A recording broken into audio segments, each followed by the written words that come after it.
예수님의 눈으로. 예수님, 1996년 2월 11일 곁에서 걷고 있던 바르톨로메오가 이상하다는 듯이 물었다. 선생님, 만약 하느님의 왕국이 모든 사람을 위한 것이라면 어찌하여 유다 민족만이 하느님의 뜻을 이루도록 선택되었습니까? 하느님께서 당신의 자식들을 바라보셨을 때 당신의 뜻과 가장 가까이 살고 있는 사람들이 이스라엘의 아들과 딸들이었다. 그들의 사랑은 진실했고 하느님께 봉사하고자 하는 의욕은 간절한 것이었다. 이 세상의 약한 자들을 구하기 위하여 아버지께서는 강한 자들을 선택하신 것이다. 왜냐하면 강한 자들이 하느님의 진리를 세상에 전할 것이기 때문이다. 바르톨로메오는 여전히 미심쩍어했다. 그러면 왜 바리사이파와 사두가이파 그리고 유다 사제와 대부분의 이스라엘 민족은 자기들만이 선택된 하느님의 참된 아들이라고 믿는 겁니까? 그 사람들은 천국이 그들만을 위한 것이고 이방인들은 하느님의 자식이 될 수 없기 때문에 천국에도 들어갈 수 없다고 믿고 있지 않습니까? 내가 말한 것은 사실이다. 그들은 천국이란 오직 유다인만을 위한 것이고 다른 사람은 갈 수 없는 곳이라고 믿고 있다. 그들은 아버지께서 당신 사랑으로 모든 사람들을 창조하셨다는 것을 알지 못하고 모든 사람들이 돌아오기를 원하신다는 것도 알지 못하고 있다. 마치 온갖 선물과 보물을 쌓아놓은 부잣집 아이들처럼 그들은 아무런 걱정 없이 즐거운 생활을 하면서 불쌍한 사람이나 배고픈 사람, 병자나 도움이 필요한 사람들을 돌보려고 하지 않는다. 그런 사람들을 귀찮은 존재로 여길 뿐만 아니라 무시해버리거나 모욕적으로 대해주어도 괜찮다고 생각하기 때문에 그런 사람들을 아예 안 보려고 눈을 감아버린다. 자신은 부유하기 때문에 다른 사람과는 다르다고 생각하고 자신을 아주 특별한 존재라고 생각한다.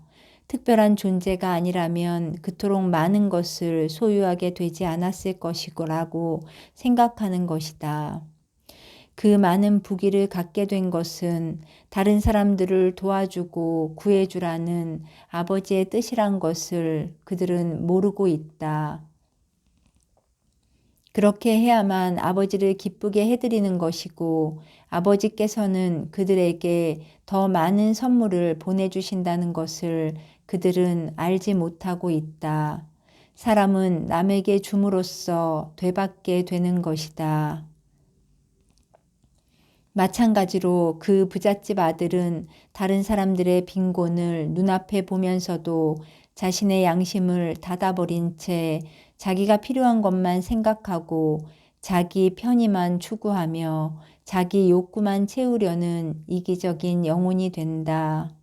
어느 날 아버지께서 그 아들의 이기심과 탐욕을 보시고 낭망하시어 그에게 주셨던 모든 선물을 거두신 후 가난한 자들에게 나누어 주신다. 길 잃은 거지가 된 그 아들은 어찌 된 영문인지를 모르고 의아해 한다. 세월이 지나자 그 아들은 자기가 얼마나 많은 것을 받았었는지를 알게 되고 가난한 자들에게 자기 자신이 얼마나 냉정했는지도 알게 된다.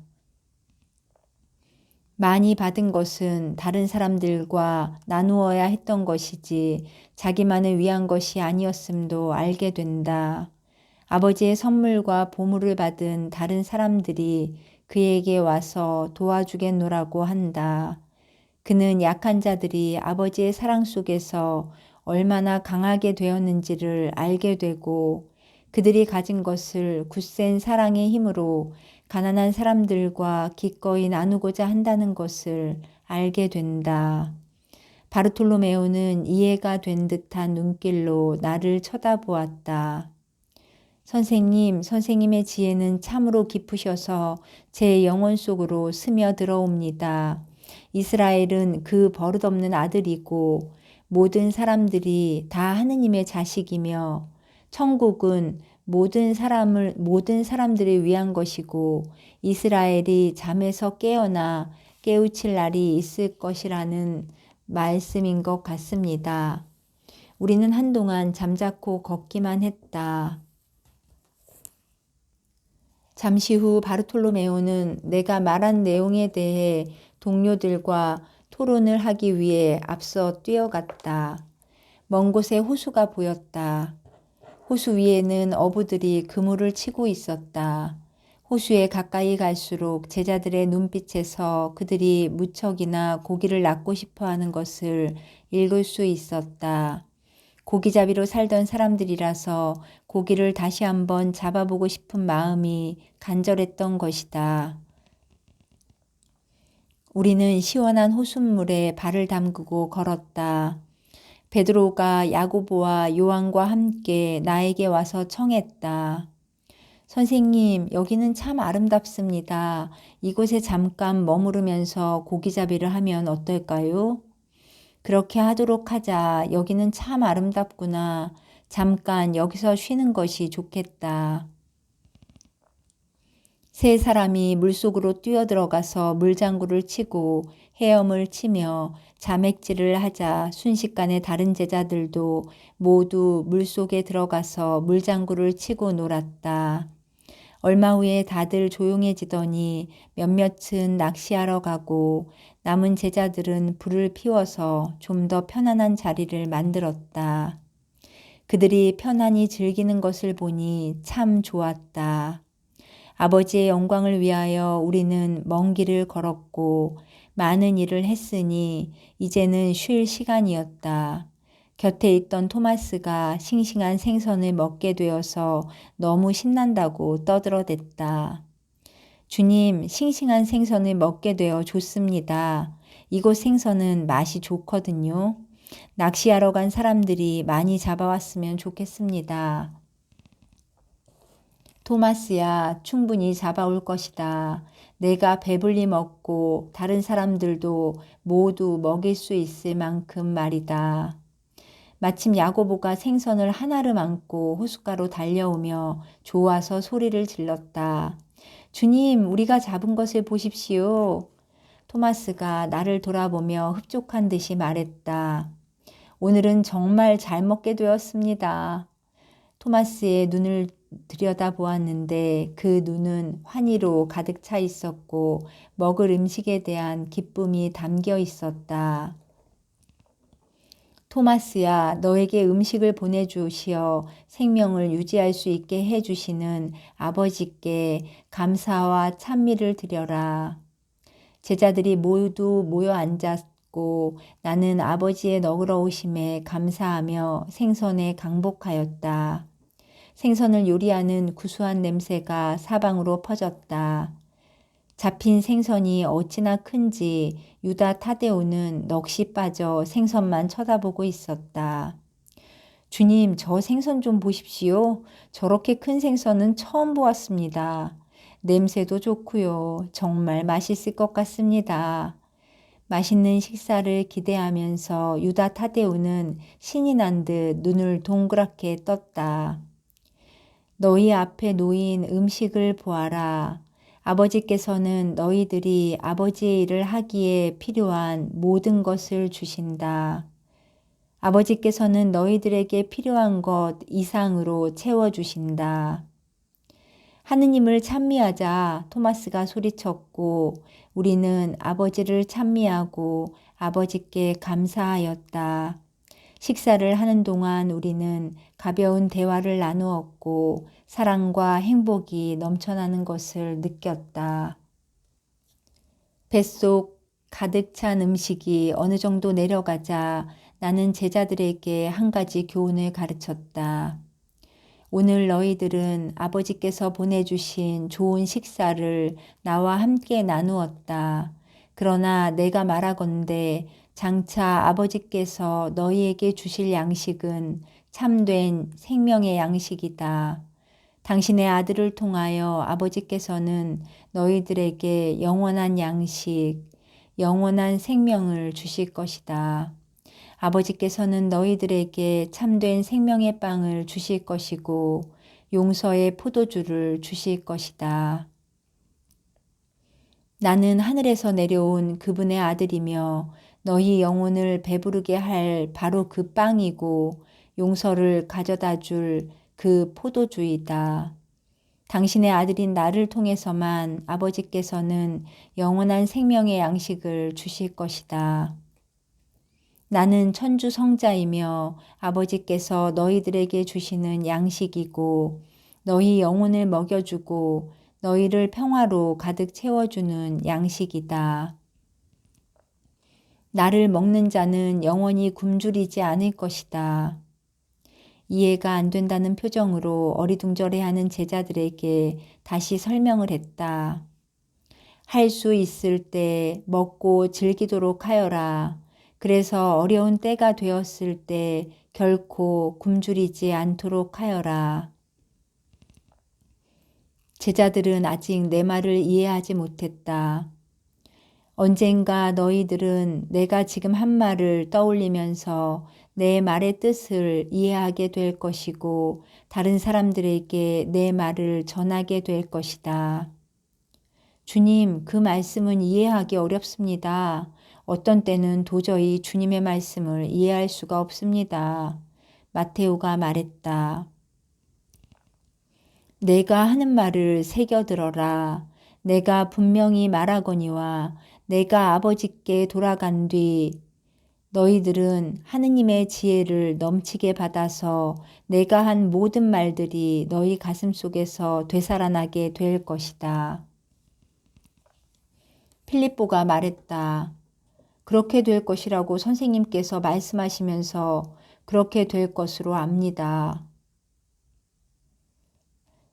선생님께서 말씀하시면 그렇게 될 것으로 압니다.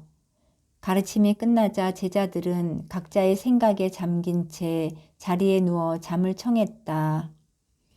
오후 늦게 우리는 멀지 않은 곳에 있는 이웃 마을의 시장에 가기로 했다. 우리가 시장에 도착했을 때 소란스러운 다툼이 벌어지고 있었다. 두 남자가 한 늙은 여자를 중간에 놓고 소리를 지르고 있었다. 이 여자는 도둑이요. 돈도 지불하지 않고 내 물건을 훔쳤단 말이요. 한 남자가 소리를 지르자 다른 남자도 같이 소리를 치면서 거들었다. 이 여자가 훔치는 걸 내가 보았소. 내가 똑똑히 보았다니까요. 이 늙은이를 재판받게 해야 돼. 이 여자는 벌을 받아야 마땅해. 하고 첫 번째 남자가 외치자 모여있던 군중들도 도둑년 도둑년이라고 소리쳤다. 그 불쌍한 늙은 여자는 몹시 아위고 약해 보였는데 공포에 질려 주위를 둘러보며 애원했다. 너그럽게 봐주십시오. 이 늙은이를 불쌍하게 봐주십시오. 나는 다가가서 두 남자가 붙잡고 있던 그 여자의 팔을 풀어주었다. 못하는 것이오? 이 여자는 도둑이란 말입니다. 내 물건을 훔쳤다고요. 한 남자가 내게 대들었다. 이 여자가 훔친 것이 그렇게 귀한 물건이요? 내 곡식을 훔쳤어요. 반 쉐클. 반 쉐클은 좋긴 될 겁니다. 유다야, 이 사람에게 곡식값으로 한 쉐클을 지불해 주어라. 유다는 충격을 받은 표정이었지만 주머니에 손을 넣어 쉐클 하나를 꺼내서 그 남자에게 주었다.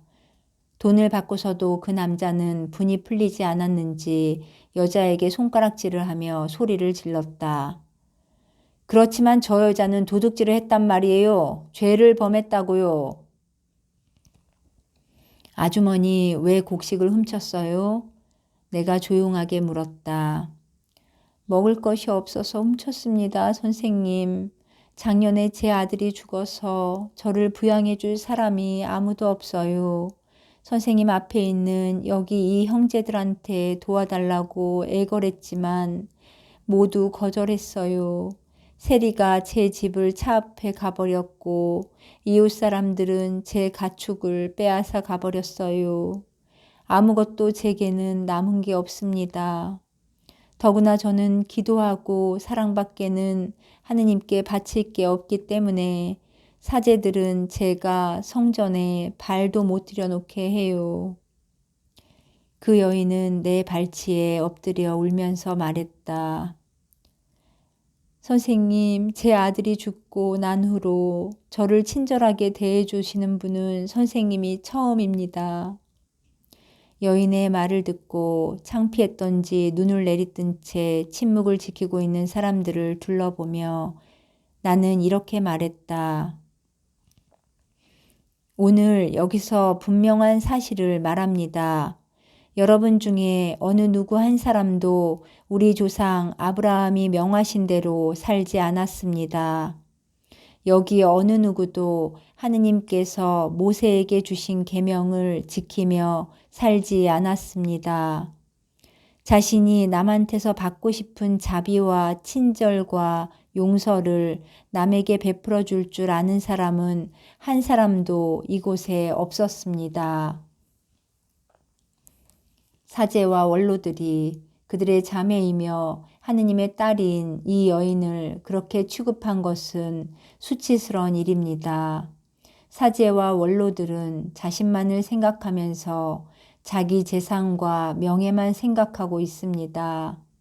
도움을 받아야 할 사람들은 그들을 도와주어야 할 사람들로부터 오히려 천대를 받고 있습니다.